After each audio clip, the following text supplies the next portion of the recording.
Hi guys, welcome back to me and Ben's uh, retro video gaming discussion. We're up to the 32-bit era in retro gaming. Let's name the two systems that we're going to be focusing on. The Virtual Boy, which was Nintendo's only 32-bit system, and the Sega Saturn. And we'll include the Nintendo 64. 64 hence it was 64 bits, which was twice the processor speed of any system at its time. But yeah, let's take that all into consideration.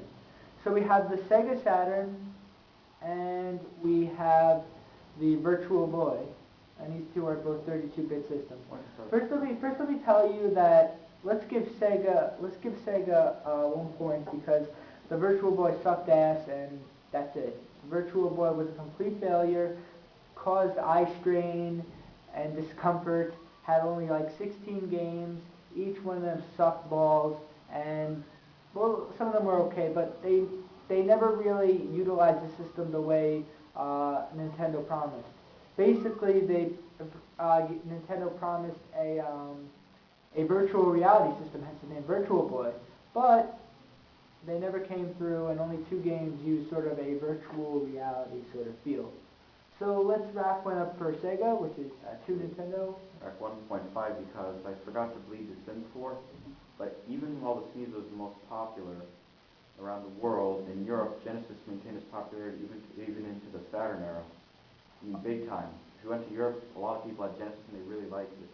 Or Megatron. All right, so let's give them 2-2. We're tied neck and neck. So let's compare now that we got the Virtual Boy out of the way, thank God, let's compare the Nintendo 64 to the Sega Saturn. Alright, the Sega Saturn. CD-based. Once more, the first 32-bit console. Same controller as a 6-button Genesis, both two shoulder buttons.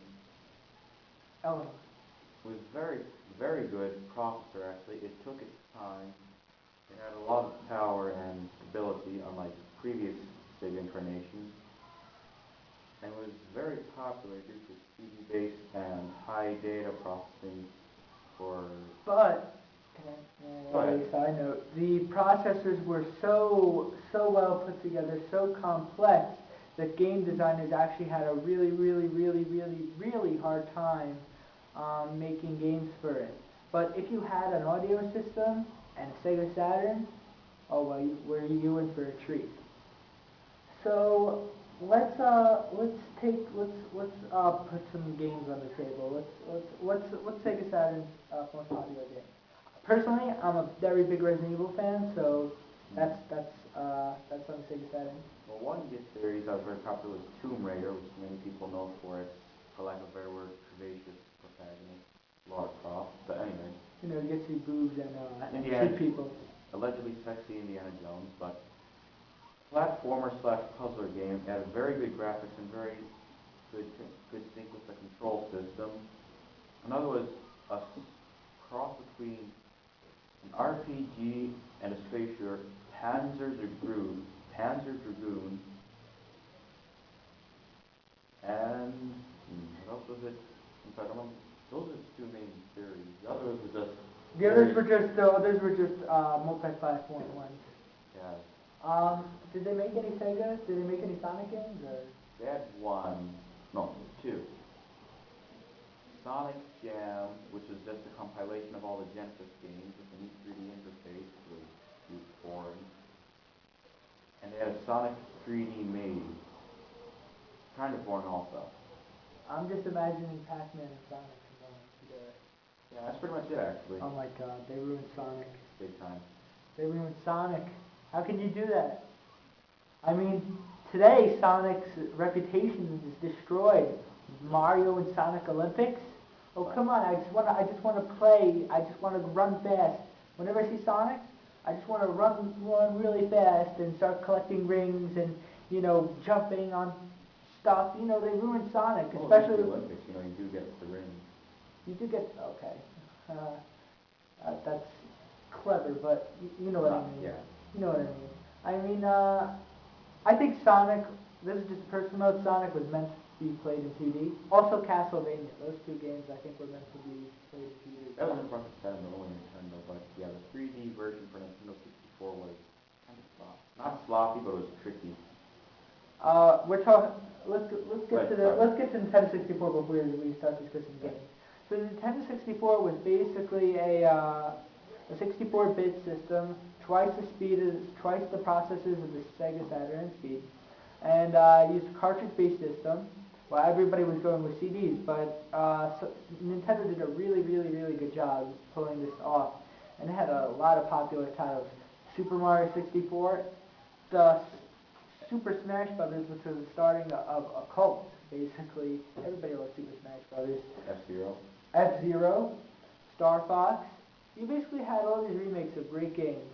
One game I don't really like, and I hope I'm never forced to ever play this game. Castlevania for this Castlevania 64. Yeah, it's called marketed as just Castlevania. Actually, it's really confusing. It's just imagine running around clueless. That's all I have to say about that. You mean Castlevania 2 with 3D? Yeah, imagine Castlevania 2 Simon's Quest, but in 3D. Imagine it. I'm gonna have nightmares. I'm sharing your nightmares too. So don't worry about it. So basically, honestly, I'm racking one up for Sega. It's 3-2, Sega, because I just personally love the Saturn that much. What about you? Saturn is a very good console. I'm still looking to try and find on the internet for a game deal. I'm trying to find A working emulator? No, not an emulator. I actually want to find a Saturn console. I'm a bit, as you guys know, I collect my my collection would look good with one of those Saturns. So I'll keep you in mind when I look around. All right, guys. So let's go to handheld. One second. All right, just enough time to cover handheld systems.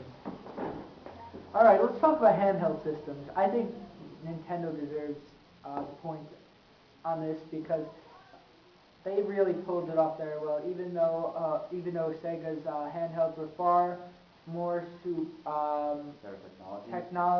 better technology. It's just Nintendo pulled it off so much easier. When you were a little kid, did you have a Game Boy or a Sega Nomad? Did you even know what a Sega Nomad is? Or I didn't. Or Game Gear? Okay, Game Gear was more popular. Yeah. Game Gear was definitely more popular. But it crunched a lot of batteries, so that really took it down. Well, Game Boy did too. Not as many. Okay. But in four 6 batteries for a Game Gear, and we'll crunch it in a few hours. Yeah. So you got a big battery guzzler here, which was the Sega. But Game on the upside, it could play everything the Sega Master System could. It was a portable 8-bit console. And the Nomad was a portable 16-bit console. And the Game Boy was even worse than the 2-bit. It was about Atari.